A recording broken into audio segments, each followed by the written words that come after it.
माला फेरू न हरि भजू, मुख से कहूँ न राम। माला फेरू न हरि भजू, मुख से कहूँ न राम। मेरा हरि मुझे भजे, मैं पाऊं विश्राम। मेरा हरि मुझे भजे, मैं पाऊं विश्राम। मोको कहाँ ढूंढे रे बंदे, मैं तो तेरे पास में। मोको कहाँ ढूंढे रे बंदे, मैं तो तेरे पास में।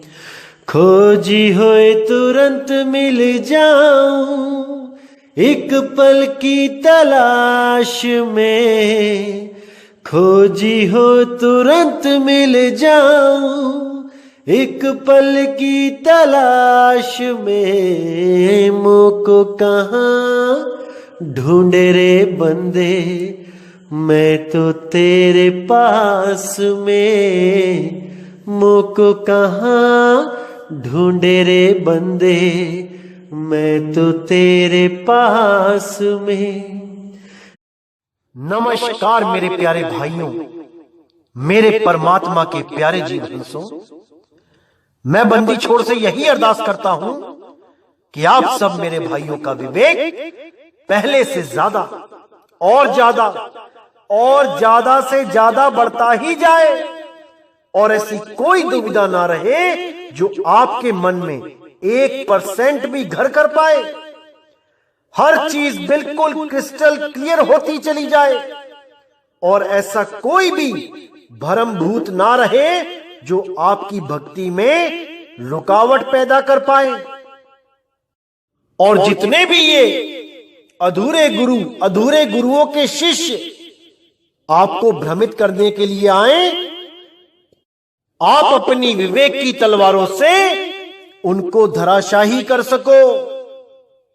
उनके अज्ञान को एक पल में पहचान के उनके द्वारा आपका अनमोल जीवन खराब करने से बचा सको, क्योंकि ये आपका जीवन बर्बाद करने के लिए ही आते हैं।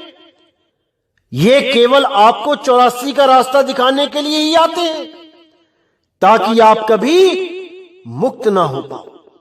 क्योंकि यही वो काल के दूत हैं, यही वो मन के दूत हैं जो मनमुखी साधनाएं कराते हैं, जो तन में इस शरीर में परमात्मा बताते हैं, और आप सबको इसी शरीर में रोक दिया जाता है।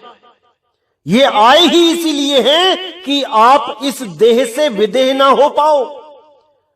ये परमात्मा को आपके शरीर के अंदर ही घोषित करने में लग जाते हैं। कोई कहता है कि नाभि में परमात्मा है, कोई कहता है कि जन इंद्री में परमात्मा बैठा है, सृष्टि रचना करता है सबकी। कोई कहता है श्वासों में परमात्मा है, उसी की वजह से ये शरीर चल रहा है। कोई कहता है हृदय में परमात्मा है, दिल में परमात्मा है, परमात्मा ने कनेक्शन लगा रखे हैं दिल में। अरे परमात्मा ने दिल में कनेक्शन लगा रखे हैं तो ये कनेक्शन बंद कैसे हो जाता है? ये दिल रुक कैसे जाता है? ये दिल को रोकने वाला कौन पैदा हो गया अगर परमात्मा ही इसको चला रहा है? ये सब के सब अज्ञानी केवल आपको भ्रमित करने के लिए आते हैं। ये आपका जीवन बर्बाद करने के लिए आते हैं। कोई कहता है त्रिकुटी में परमात्मा बैठा है, इंगला पिंगला सुषमना में। कोई कहता है ब्रह्मरंध्र के अंदर परमात्मा बैठा है। सब के सब ये देही ज्ञान लेके बैठे हैं। इसीलिए साहिब ने साफ बोल दिया, 10 द्वार नरक भर बूढ़े, तू गंधी को बेड़ो। यानी 10 द्वार से निकलने पर भी मोक्ष नहीं होता, मुक्ति नहीं होती। अपने स्वरूप को जानने से मुक्ति होती है। आपका स्वरूप क्या है? आप इस शरीर में आए कहां से हो? कौन से दरवाजे से आए हो और कौन से दरवाजे से निकल के कहां ठहरोगे? केवल निकलना नहीं है कि निकल गए, ठहरना है उस अचल परमात्मा में, अडोल परमात्मा में, जो ये देह बनने से पहले भी अडोल था और देह बनने के बाद भी अडोल है। ये नहीं कि जब तक शरीर नहीं था वो बाहर था और शरीर बन गया तो वो हृदय में आके बैठ गया। इस गलतफहमी में कोई मत रहना मेरे भाइयों, कोई मत रहना। संतों के द्वारा ये हृदय बार बार इसलिए बोला गया वाणी में, क्योंकि हृदय का केवल एक मतलब नहीं होता कि केवल एक मतलब होता है। जैसे हम कहते हैं तेरी बात तो मेरे दिल में लग गई। अब बात दिल में कैसे लगेगी भाई? कोई बात करता है, कानों से सीधे दिमाग में जाती है, दिमाग में बुद्धि निर्णय करती है कि ये मेरे खिलाफ बोला गया है कि मेरे पक्ष में बोला गया है। इसमें दिल का क्या रोल है? कोई रोल नहीं है। लेकिन बोलने में यही आता है कि तेरी बात मेरे दिल में लग गई, या हम कहते हैं कि तुम मेरे दिल में रहते हो। किसी प्यारे को, किसी प्रेमी को बोला जाता है कि तुम मेरे दिल में रहते हो। इसका मतलब यह नहीं कि वो तुम्हारे दिल के अंदर घुस गया आके। इसका भाव होता है कि तुम मेरे हृदय में रहते हो, तुम मेरे दिलो दिमाग में रहते हो, तुम मेरी सोच में रहते हो, तुम मेरे विचारों में रहते हो, तुम 24 घंटे मेरी सूरत में रहते हो। ये होते हैं इनके भाव। और जो केवल शब्दों को पकड़ के बैठ जाता है उसका कभी कल्याण नहीं हो सकता। तो जैसे कि आजकल आपको वाणियां भी दिखाई जा रही हैं कई जगह और भ्रमित भी किया जा रहा है। देखिए, एक वाणी भेजी गई थी किसी के द्वारा भ्रमित करने के लिए। क्या बोला गया है उस वाणी में? आखिरी पंक्ति देखिए, भूले मार्ग जिन्हीं बताया, ऐसा गुरुवड भागी पाया। सिमर मना राम नाम चितारे, बस रहे हृदय गुरु चरण प्यारे। ये वाणी गुरु ग्रंथ साहब में अंग 803 पर है। इसके साथ और भी अनेक वाणियां दिखा दिखा के कुछ लोग भ्रमित करने में लगे हैं कि परमात्मा तो हृदय में वास करता है। बिल्कुल नहीं, परमात्मा हृदय में वास नहीं करता, क्योंकि हृदय तो हमारे शरीर का एक अंग है। जो लोग ये कहते हैं दिल में वास है परमात्मा का, वो ये नहीं जान पाते कि कबीर साहब की वाणी कहती है नहीं प्राण में, नहीं पिंड में। वो हमारे शरीर में यानी पिंड में नहीं है। इस भेद को अच्छी तरह समझना है आपने, क्योंकि कुछ लोग हमारे ही पंथ में आके हमसे ही ज्ञान को समझ के, जैसे पहले भी होता आया है, मैं बताता रहा हूं आपको कि कैसे कुछ लोग आते हैं हमारे पंथ में, ज्ञान को सही से समझते हैं और फिर खुद गुरु बनने के चक्कर में इस पंथ को ही अधूरा कहने लग जाते हैं और अपने आप को सर्वश्रेष्ठ घोषित करने की नाकाम कोशिश करते हैं। क्योंकि जो गुप्त भेद हैं वो अभी तक किसी को बताए ही नहीं गए हैं और ना ही इतनी जल्दी बताए जाएंगे। तो जो लोग अलग हो भी जाते हैं वो केवल भरमाने का ही काम करते हैं, वाणियों को दिखा के गलत अर्थ करके लोगों को भरमाते हैं।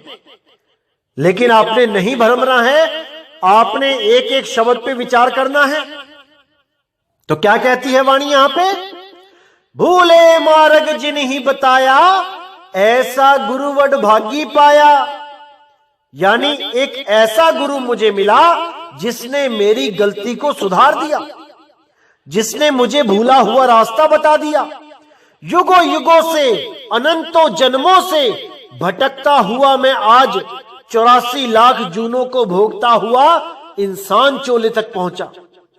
अगर आज भी मुझे वो गुरु ना मिलता तो मैं वापस 84 में चला जाता। जिसके लिए कबीर साहब ने बोला, लख 84 भटक के पौ पे अटके आए, अब की पासा ना पड़ा तो फिर 84 जाए। और ये लोग क्या बोलते हैं, जो भ्रमित करने वाले हैं कि गुरु की भी जरूरत नहीं है। वाणियां पढ़ो, देखो लिखा है, बस रहे हृदय गुरु चरण प्यारे, वो हृदय में ही है परमात्मा। ऐसे ऐसे लोग आ जाते हैं भरमाने के लिए कि क्या बताऊं। लेकिन आपने नहीं भरमना है, आज सारा ज्ञान इनका धरे का धरा रह जाएगा। ये मेरा वादा है आपसे। आज का सत्संग अगर आपने अच्छी तरह समझ लिया तो कोई आपको भ्रमित नहीं कर पाएगा। तो यहां बताया जा रहा है कि बस रहे हृदय गुरु चरण प्यारे, यानी मेरे हृदय में, यानी मेरी सूरत में, यानी मेरी अंतरात्मा में मेरा गुरु बस रहा है। ये तब अवस्था प्राप्त होती है जब आप उसको पा लेते हो। जब उस परमात्मा को पा लेते हो तब आपके हृदय में उसका वास होता है। मतलब कि जैसे उसके गुण होते हैं उस परमात्मा के, यानी वो निर्वैर है, वो निर्भय है, वही गुण आपके हृदय में आ जाते हैं। जैसा कनेक्शन लगता है बिजली का, वैसा ही करंट दूसरे छोर पे भी हो जाता है। जैसे आप कोई तार को बल्ब से अटैच करो लेकिन उसका कनेक्शन ना लगा हो, बिजली नहीं जोड़ी गई हो, तो वो बल्ब नहीं जलेगा, उसमें करंट नहीं आएगा। लेकिन अगर आपने वो कनेक्शन जोड़ दिया प्लग में, तो वो करंट बल्ब को जला देगा। इसका मतलब कि जिससे हम जुड़े हैं उसके गुण हमारे अंदर आ जाते हैं। क्या केवल वाणी पढ़ने से तुम्हारे अंदर वो गुण आ सकते हैं? कभी नहीं आ सकते। अपने गिरेबान में झांक के तो देखो, गालियां तक निकाल रहे हो, निंदा कर रहे हो, झूठी अफवाहें फैला रहे हो लोगों के लिए, क्या परमात्मा मिलेगा आपको? कभी नहीं मिलेगा। अगर यही हाल रहा तो इसीलिए कहते हैं कि सतगुरु की शरण में आओ। और ये लोग क्या बोलते हैं, गुरु बनाने की जरूरत नहीं है, केवल ग्रंथ साहिब में से वाणियां पढ़ लो, दूसरे ग्रंथों में से वाणियां पढ़ लो और उसको समझ लो कि हृदय में परमात्मा रहता है, बस हो गया काम। अरे मेरे भाई, गुरु ग्रंथ साहब को 5वीं पातशाही ने कब का तैयार कर दिया था, लेकिन उसके बाद भी 10वीं पातशाही तक गुरु प्रथा चली। क्यों चली? क्यों बाकी गुरुओं को ऊपर का आसन बैठने के लिए मिला और बाकी संगत नीचे बैठती थी? क्यों गुरु प्रथा चलानी पड़ी? जब ग्रंथ तो आ ही गया था, लिख ही दिया गया था, सब संतों की वाणियां लिख दी गई थी, फिर क्यों 10वीं पातशाही तक गुरु प्रथा को चलाना पड़ा? अरे थोड़ा तो विचार कर लो भाई।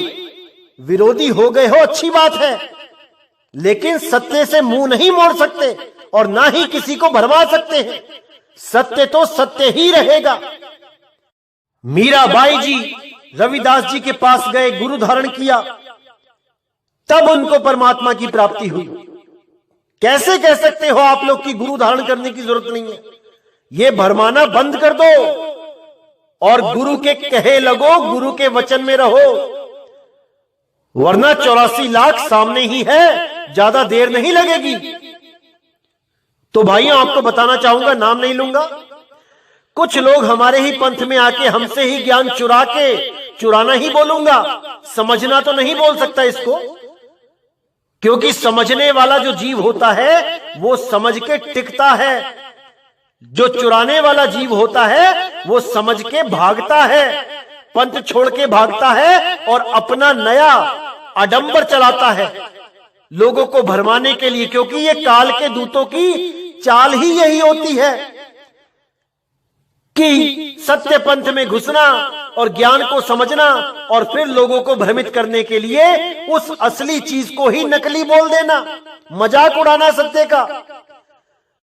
क्योंकि जब सत्य का मजाक उड़ाता है कोई, तो जो कम विवेकी शिष्य होते हैं वो भ्रमित हो जाते हैं, लेकिन जो पूर्ण विवेकी होते हैं वो उन लोगों पे तरस खाते हैं, वो हिलते नहीं हैं, उनको पता होता है सत्य क्या है, असत्य क्या है।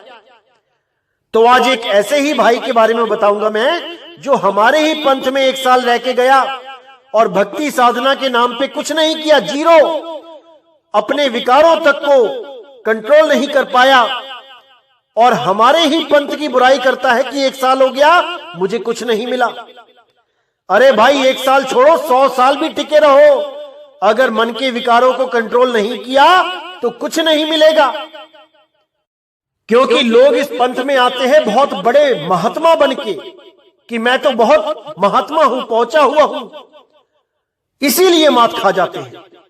जब भी डॉक्टर के पास जाते हैं तो अपनी बीमारी को बताया जाता है कि मुझे क्या बीमारी है, कौन सा रोग है, कहां पे दर्द है, दाने निकले हैं कि क्या हुआ है। और जब ये लोग यहां पे आते हैं तो अपने रोग नहीं बताते बल्कि अपनी महानता गिनाते हैं कि मैं बहुत बड़ा प्रेमी हूं, मैंने इतने गुरु बदल लिए परमात्मा के लिए, इतना पैसा खर्च कर दिया परमात्मा के लिए, ये किया वो किया। अरे किसी डॉक्टर के पास, किसी संत के पास जाते हैं, वहां अपने विकारों को बताया जाता है कि महाराज जी मेरे अंदर ये विकार है, इनको खत्म करने का कोई तरीका बताओ, ना कि वहां महान बनने जाया जाता है। तो ये जितने भी महान बनने गए हैं अन्य अन्य पंथों में, ये सब उन्हीं पंथों से ज्ञान लेके, उन्हीं को गाली देके ये अपने पंथ लगाने लग जाते हैं। तो ऐसे ही एक आदमी के बारे में आज मैं बताऊंगा, नाम नहीं लूंगा, लेकिन आपने सावधान रहना है क्योंकि ये मेरा ही फर्ज बनता है कि मैं आपको सावधान करूं। क्योंकि ये भोले भाले जीवों को अगर उलझा लेंगे तो उनको 84 के दर्शन करवा देंगे। इसलिए मैं नहीं चाहता कि किसी को भी 84 में जाना पड़े, सबको मुक्ति होवे, इस दास की यही अरदास है मालिक से। तो आइए सुनते हैं इनकी आवाज, जो इस पंथ में आने से पहले इनके विचार थे, जो गुरु ग्रंथ साहब और अन्य ग्रंथों को पढ़ के इनको जो समझ में आया था, इनकी बुद्धि ने जो कैच किया था, आइए सुनते हैं वो क्या था।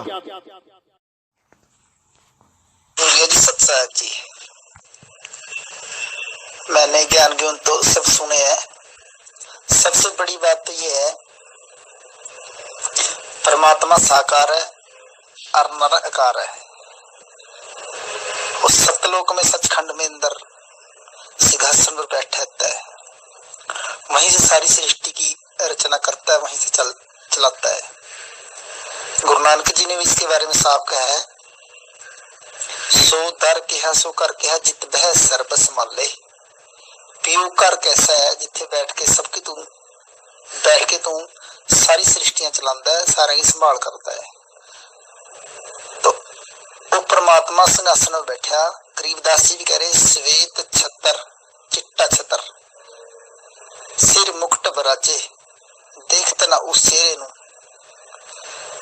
श्वेत छतरस का सिर पे मुकुट है और उस सिंहासन पर बैठा। और वेदों के अंदर भी कह रहे, शाश्वत स्थान में परमात्मा रहता है, उत्थे बैठ के सबकी पालन पोषण कर रहा है। अगर कोई बंदा अमेरिका को जिसने नहीं देखा, अगर वो कहे कि अमेरिका के अंदर लाइट है, बहुत प्रकाश है, बहुत बढ़िया है, वो गुण तो गाता फिरता है। अगर उसको जानकार बंदा कहे बेवकूफ, वहां का प्रधानमंत्री राष्ट्रपति वो है, वहां का मुख्यमंत्री है, वहां के ये मंत्री है, जो ये बताएगा उसने तो देखा है। और जो यहीं बैठ के गप्पे तोलता रहे, अमेरिका को निराकार बताता रहे, नहीं जी अमेरिका तो निराकार है, वहां बहुत प्रकाश है, वहां बहुत धन दौलत है, वहां पर बहुत शांति है, वहां पर ये है वो है, निराकार है जी, वहां की आवाज बहुत अच्छी है जी, वहां का प्रकाश अच्छा है। उससे नीच बंदा कोई नहीं हो सकता, क्योंकि वो तो अपने टकौसले मार रहा है। इसी तरह से जितने ज्ञानी पुरुष हैं, जितने अपने आप को संत पद पर बैठे हैं, संत कहते हैं, इनों का वो हाल है जैसे कोई बंदा बोले कि स्वर्ग के अंदर बहुत सुख है, बहुत प्रकाश है, बहुत आवाज है, बहुत मीठी शब्द आ रहा है, वहां से बहुत प्रकाश आ रहा है, वहां पर बहुत आनंद है, भी वो निराकार है, ना वो देखने में आता है, ना सुनने में आता, ना कहने में आता है। अरे उसने बेवकूफ ने देखा ही कुछ नहीं। अगर जो स्वर्ग के अंदर जाएगा वो तो सीधा बोलेगा वहां का इंद्र राजा है, वहां की इतनी उर्वशी है, इतनी रानी है, इतने इतने वहां पर लोग रहते हैं, इतने वहां नौकर है, इतने चाकर है, तो वो तो साफ साफ स्पष्ट करेगा ना। जिसने स्वर्ग देखा या जिसने अमेरिका देखा वो तो साफ साफ कहेगा भी वहां का ये प्रधानमंत्री राष्ट्रपति, ऐसे सड़कें बनी है, ऐसे ऐसे गाड़ियां वहां पर, ऐसे ही स्वर्ग में बताएगा, ऐसे विमान है, ऐसे जहाज है, जिसने देखा है। इसी तरह जिस बेवकूफ ने कुछ देखा ही नहीं वो निराकार परमात्मा को बताएगा, उससे बड़ा झूठा और कोई नहीं दुनिया में, इससे बड़ा झूठा जगत के अंदर कोई नहीं। भूरिया जी आप इस बात को समझ लो, जब तक आप मेरे को मिले नहीं थे, मेरे को आवाज आपसी आ रही थी, तब तक आप मेरे लिए निराकार थे, पर मैं ये मानता था कि भूरिया जी कोई चीज है। जब आप मेरे को सामने मिले, जब पा के हम मिले, तो मैं आपको कैसे बोल सकता हूँ निराकार है?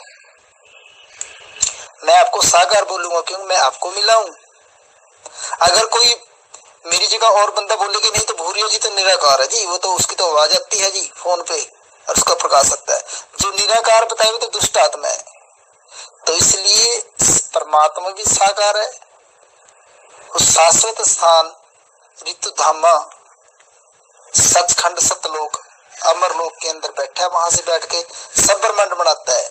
जैसे हमने अपना घर बनाया, अगर हमने घर बनाया, हम ईंटा भी ले आए, पत्थर भी ले आए, सारा सामान ले आए, रेता बजरी ले आए, मिस्त्री लगाए, तो अगर कोई नहीं तो घर है, ये तो निराकार है जी, इसमें तो रहने वाला निराकार है। तो उसने बेवकूफ ने देखा नहीं, यानी कि इस दुनिया के अंदर उससे बड़ा बेवकूफ कोई नहीं जो परमात्मा को ही निराकार बताए, क्योंकि उन्होंने देखा है नहीं। इसीलिए गीता में भी कहा है अर्जुन, यहाँ पर दुनिया समाधियां लगा लगा के थक गई, ब्रह्मा विष्णु वर्गे समाधियां लगा लगा के थक के अंत कहा निराकार, उन्होंने किसी ने दिखा नहीं कुछ भी, सबने निराकार कहा।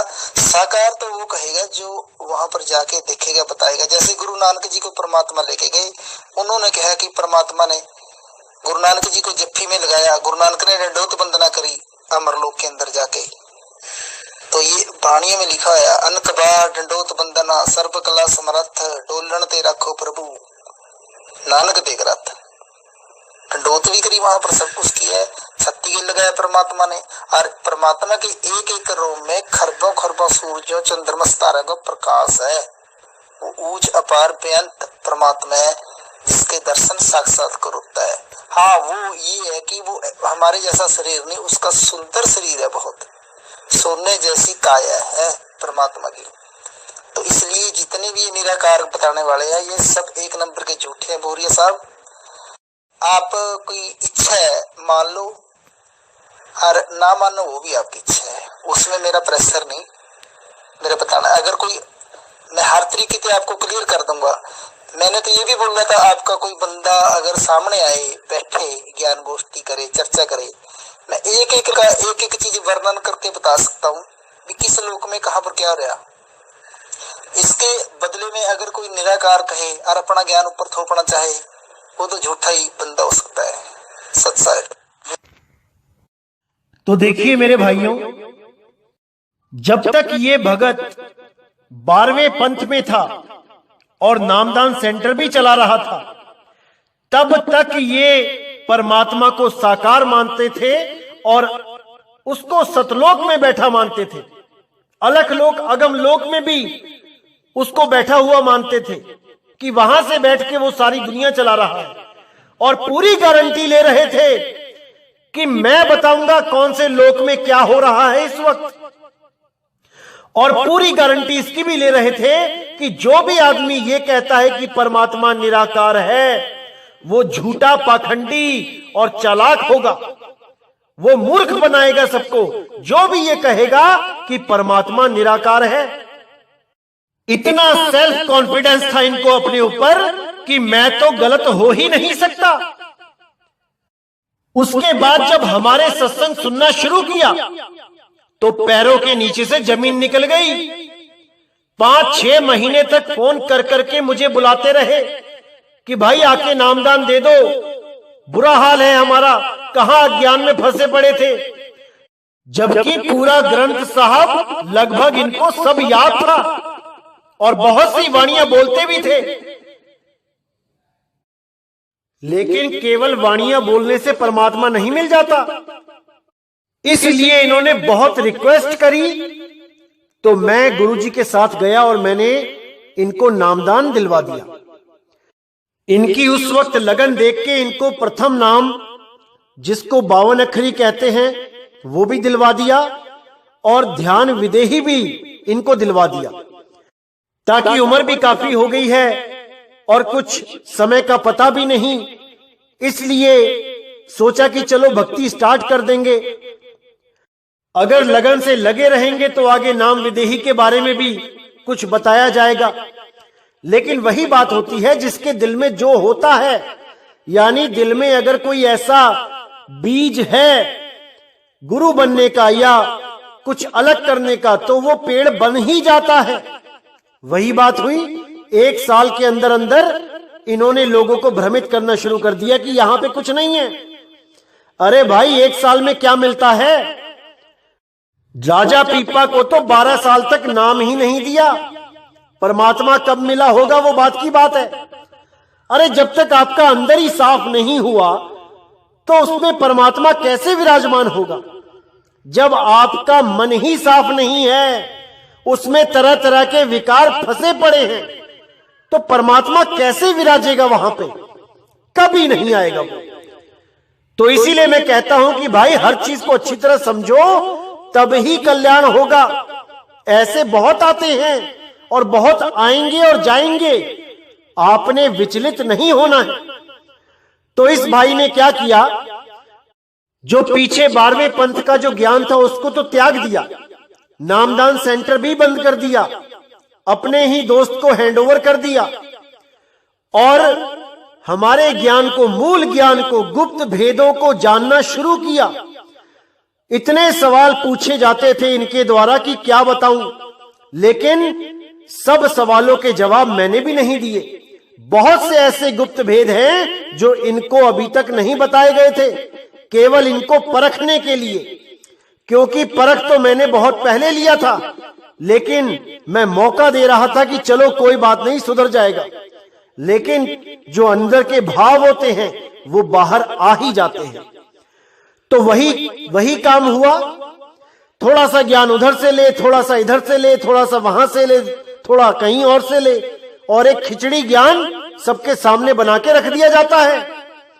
तो इन्होंने हमारे मूल ज्ञान के जो गुप्त रहस्य जो मुझसे समझे थे वो भी रख लिए, और अब गुरु ग्रंथ साहब में से जो वाणियां, हृदय पे जितनी भी वाणियां हैं, वो निकाल निकाल के दिखा रहे हैं। अब कोई इनसे कोई सवाल पूछता है तो गुरु ग्रंथ साहब के हिसाब से जवाब नहीं देते, वो मूल ज्ञान के यानी हमारे ज्ञान के हिसाब से जवाब देते हैं। और जब हृदय दिखाना होता है तो गुरु ग्रंथ साहब में से दिखा देते हैं, कबीर वाणी में से दिखा देते हैं। ऐसी मोटी बुद्धि है इनकी कि इनको अभी तक समझ में ही नहीं आया कि संतों का हृदय अलग होता है। जहां संत हृदय की बात करते हैं वो उनके भाव होते हैं, ना कि वो शब्दों के पीछे बढ़ते हैं।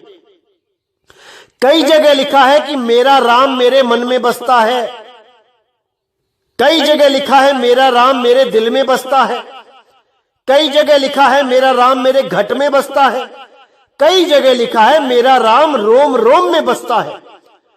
तो चारों में से आप अगर शब्दों को पकड़ोगे तो किसको सत्य मानोगे? क्योंकि चारों ही लिखे हैं ग्रंथों में, किसको सत्य मानोगे? अरे भाई, ग्रंथों को अच्छी तरह समझो, केवल शब्दों को पढ़ो मत, पढ़ के उसी शब्द पे अटक जाओ तो कुछ नहीं मिलेगा। परमात्मा का वास जहां बताया गया है वो आत्मदेव है, शुद्ध चैतन्य स्वरूप आत्मा, जो देही में नहीं विदेही है। देही में जीव रहता है, हृदय में, हृदय में जीव का स्थान है। और पीव का स्थान कहां पे है? वो शरीरों से परे है, उसको विदेही बोला गया है, उसको अजूनी बोला गया है। अजूनी, अजूनी यानी जो किसी जून में नहीं है। पहले वाणियों के भाव को समझना शुरू करो, गुरु बाद में बन लेना। खुद तो 84 का रास्ता पकड़ ही लिया है, अन्य जीवों को भी भरमाने से बाज नहीं आते। तो मेरे भाइयों अच्छी तरह समझना है इन लोगों की चालाकियों को, अब इनके जाल में नहीं फंसना है। तो देखिए एक भगत मती ने इनसे सवाल पूछा कि ये दुनिया किसने बनाई है और परमात्मा ने हमें काल के सपुर्द क्यों कर दिया। तो देखिए इस भाई ने क्या जवाब दिया, आइए सुनते हैं। साहेब बंदगी सतनाम, भैया आपसे एक प्रश्न पूछना था। ये दुनिया है ना किसने बनाई है और ये परमात्मा ने हमें काल के सपुर्द क्यों कर दिया। क्या ये सच है कि परमात्मा ने हमें काल के सपुर्द किया है? हम कैसे इस दुनिया में आए हैं, थोड़ा बोल के बताएंगे भैया, और थोड़ा हिंदी में बताइएगा, पंजाबी मेरे को समझ में कम आती है। तो देखिए इस भगत मती के सवाल पे उस भाई ने क्या बोला, और जो कुछ भी बोला गुरु ग्रंथ साहब से बिल्कुल विपरीत बोला। जो गुरु ग्रंथ साहब में लिखा है उसके अनुकूल नहीं बोला। क्यों? क्योंकि हमारे सत्संगों से इसको पता लग चुका था कि असलियत क्या है। बहुत चालाकी से हमारे ही ज्ञान को बताते हुए इस भगत मती के सवाल का जवाब दिया, और गुरु ग्रंथ साहब की ही वाणियों से बिल्कुल उल्टा जवाब दे डाला। वो अभी प्रूफ किया जाएगा कि गुरु ग्रंथ साहब ने क्या जवाब दिया है इस सवाल का, और ये भगत क्या कह रहा है। आइए देखते हैं कि क्या जवाब दिया इन्होंने। परमात्मा ने नहीं भेजा, परमात्मा ने किसी को नहीं भेजा, परमात्मा क्यों भेजेगा? ये हम खुद ही, हमने विस्तार किया, खुद ही आए हैं। हम खुद ही गलती की है, हम खुद आए हैं, परमात्मा ने किसी को नहीं भेजा। तो मैंने पिछली ऑडियो में बताया हम दो हो गए हैं, एक से उस एक में से बिछड़ के हम दो आ गए।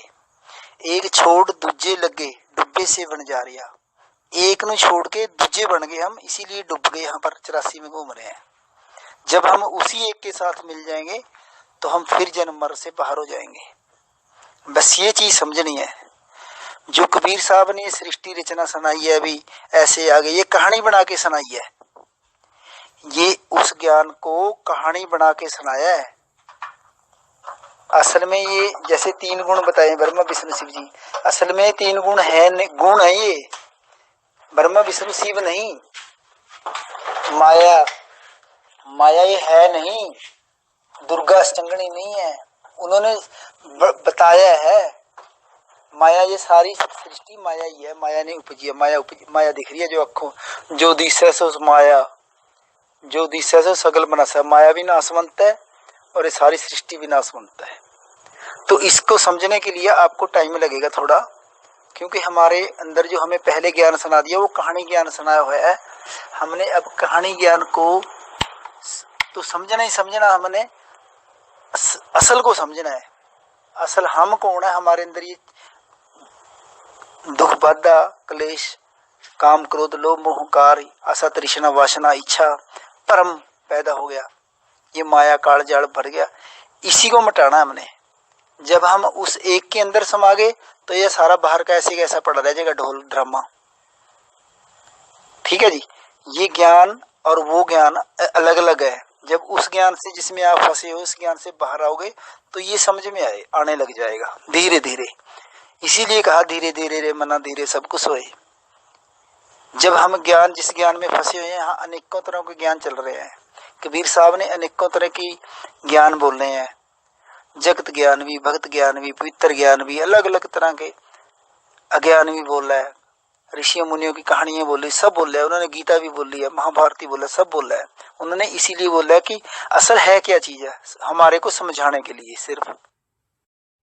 तो देखिए मेरे भाइयों, कितनी चालाकी से हमारे से ही सीखा हुआ ज्ञान लोगों को बता के अपनी ओर आकर्षित किया जा रहा है। जैसे नकली नोट छापने वाले असली नोट की डाई बना लेते हैं और उस असली नोट के जैसे ही नकली नोट छाप छाप के थद्दियां बना लेते हैं, और वो लोगों को 100 रुपए का नोट, नकली नोट 50-50 में देने लग जाते हैं। ये वो हाल हो रहा है इन लोगों का। अरे अपना ज्ञान बोलो ना, आपने क्या अर्जित किया है? हमसे ही ज्ञान समझ के हमारे ही गुरु भाइयों को समझा रहे हो। अरे थोड़ी शर्म तो करो भाई। तो आइए देखते हैं गुरु ग्रंथ साहब के हिसाब से इस भाई ने जो जवाब दिया है वो सही है या गलत है। ये झूठ बोल रहा है या गुरु ग्रंथ साहब झूठ बोल रहा है, ये निर्णय आपने करना है। तो देखिए क्या कहते हैं गुरु ग्रंथ साहब। अंग नंबर 1076 पे साफ लिखा है, खंड पताल दीप सब लोआ, सभी काले वस आप प्रभु किया। तो देखिए कितना क्लियर लिखा है कि खंड पाताल यानी ये सारी सृष्टि बना के उस परमेश्वर ने स्वयं उस काल के सुपुर्द कर दी। जब सृष्टि सुपुर्द की है तो जीव भी तो साथ ही दिए हैं। काल तो जीव पैदा नहीं कर सकता। और ये भाई बोल रहे हैं कि परमात्मा हमें क्यों भेजेगा सृष्टि में, हमने खुद ही विस्तार किया है। अरे क्या तुम ये सृष्टि बना सकते हो? क्या ये सूरज चांद सितारे धरती आकाश पाताल बना सकते हो? क्या नहीं बना सकते। तो मेरे भाई लोगों को घुमाना बंद करो, लोगों को भरमाना बंद करो और वाणी के गूढ़ रहस्यों को और समझो। अभी कोई पूर्ण नहीं हो गए कि गुरु ग्रंथ साहब की वाणियां खोल के समझाने लग जाओगे। संत की वाणी को समझने के लिए संत बनना पड़ता है, संत होना पड़ता है, तब संत के भाव समझ में आते हैं। ऐसे ही नहीं कोई वाणियां पढ़ के ज्ञानी बन जाता है। साहिब ने साफ बोला है, पोथी पढ़ पढ़ जगमुआ, भयो न पंडित कोए, एक आखर प्रेम का, पढ़े सो पंडित होए। और दूसरों को ज्ञान तब दिया जाता है, तब समझाया जाता है जब खुद को कोई प्राप्ति हो गई हो। खुद का घड़ा खाली है और चले हैं घी बेचने। अरे कोई भी रोक के पकड़ लेगा, तुमसे सवाल जवाब करेगा, अनुभव पूछेगा, क्या बताओगे कि वहां वाणी में लिखा है। ये सब अनुभव ज्ञान है भाई जो आपको बताया जा रहा है यहां पे। वाणी का तो केवल प्रमाण दिया जाता है कि जो मैं बोल रहा हूं वो सत्य है, ना कि वाणी का अर्थ कर रहा हूं यहां पे मैं। जो अनुभव ज्ञान है उसको सही तरह से समझाने के लिए इन वाणियों का सहारा लेना पड़ रहा है। नहीं तो मुझे किसी वाणी की जरूरत नहीं है। जो मैं बोलता हूं वो मैं बोलूंगा, लेकिन वाणियों का आधार लेके आपको जल्दी समझ में आ जाएगा। ये वाणियां लेने का केवल इतना ही मकसद है। तो मेरे भाइयों अच्छी तरह समझना है। और मुझे पता है अभी इस पंथ में हजारों काल के दूत आएंगे और हजारों इस पंथ को छोड़ छोड़ के जाएंगे, खुद गुरुआई के चक्कर में, खुद को महान सिद्ध करने के चक्कर में। लेकिन वो लोग 84 का रास्ता पकड़ लेंगे, क्योंकि जब तक नाम विदेही की कृपा नहीं हो गई, जब तक कोई मुक्त नहीं हो सकता, कोई भी नहीं। इसीलिए साहिब ने बार बार बोला है कि ध्यान विदेही और नाम विदेहा, दो लख पावे मिटे संदेहा।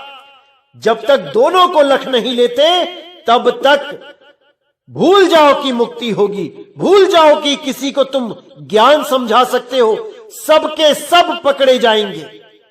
ये काल निरंजन को ऐसे ही मत समझ लो कि कोई बच्चा है वो बड़े बड़े ऋषि मुनियों को धर के खा गया। याद रखना इस बात को। इसीलिए साहिब ने बोला, बचना चाहो काल जाल से, चीनो शब्द हमारा, और कहे कबीर अमर कर राखूं, जो निज होए हमारा। यहां पे कोई मजाक नहीं चल रहा है कि केवल वाणियां पढ़ पढ़ के सुनाना ही सत्संग है। यहां पे एक से एक गुप्त भेद बताए जा रहे हैं और 2020 के अंत तक सारे गुप्त भेद खोल दिए जाएंगे। केवल सृष्टि रचना को छोड़ के, क्योंकि सृष्टि रचना ही वो मूल ज्ञान है, वो मूल भेद है जिसको जानने के बाद आप सृष्टि को खत्म करना सीख जाओगे। क्योंकि जो सृष्टि को जानता है कैसे पैदा हुई है, वो ही खत्म कर सकता है, अन्यथा ये सृष्टि कभी खत्म नहीं होगी, चलती ही जाएगी। बार बार आना, बार बार जाना लगा ही रहेगा। एक भी जीव इस पूरे ब्रह्मांड से मुक्त नहीं हो पाएगा। इसमें बहुत गुप्त भेद हैं जो आपको आगे से आगे बताए जाएंगे। तो ऐसे काल के दूत जहां पे भी आते हैं, आपने उनसे सावधान रहना है मेरे भाइयों, बिल्कुल सावधान रहना है। तो संतों की हर वाणी में बहुत गुप्त भेद होते हैं, उसको जानना पड़ता है, समझना पड़ता है। कहीं पर भी लिख दिया गया कि परमात्मा घट में है, तो इसका मतलब यह नहीं कि वो तुम्हारे शरीर के अंदर बैठ गया आके। अगर तुम्हारे शरीर के अंदर परमात्मा बैठ जाए तो तुम्हारी कभी मृत्यु ही ना हो। अरे जिस शरीर के अंदर परमात्मा ही आके विराजमान हो गया, वो भला कैसे मरेगा? इसको अच्छी तरह समझना है। जैसे वाणी में आता है, ज्यों तिल माही तेल है, ज्यों चकमक में आग, और तेरा साईं तुझ में है, जाग सके तो जाग। अब इसमें भी बहुत गुप्त भेद है। ज्यों तिल माही तेल है, यानी तिलों में तेल है, बिल्कुल है, लेकिन अगर कच्चे तिल को पिसवाओगे तो उसमें नहीं निकलेगा तेल, होता हुआ भी नहीं निकलेगा, क्योंकि उसकी एक जुगती है, विधि है। उस तिल को पूरा पकाना पड़ता है, तब उसमें से तेल निकलता है। इसी प्रकार बोला, ज्यों चकमक में आग, चकमक पत्थर में आग है, बिल्कुल है, लेकिन अगर उसे हथौड़े से तोड़ के देखोगे तो अंदर नहीं मिलेगी आग, अंदर केवल धूल के कण मिलेंगे। तो आग कहां पे है? आग सतह पे है, पत्थर से बाहर है, लेकिन गुप्त है, प्रकट करनी पड़ती है। कैसे प्रकट होगी? विधि के द्वारा। जब सही विधि मिल जाएगी तो वो प्रकट हो जाएगी। तेरा साईं तुझ में है, जाग सके तो जाग, मतलब तेरी आत्मा में है, तेरा परमात्मा तेरे शरीर में नहीं है। जब तेरा शरीर नहीं था वो तब भी था, और तेरा शरीर नहीं रहेगा वो तब भी रहेगा। तो ऐसे बहुत से गुप्त भेद हैं मेरे भाइयों, जो परमात्मा की दया है, जो सही समय आने पे खोले जाएंगे। जब तक आप सत्संग का आनंद लेते रहें, हर चीज को समझते रहें और काल के दूतों से सावधान रहें। ये अपना जीवन तो बर्बाद करते ही करते हैं, साथ में 150 को और लेके डूबते हैं।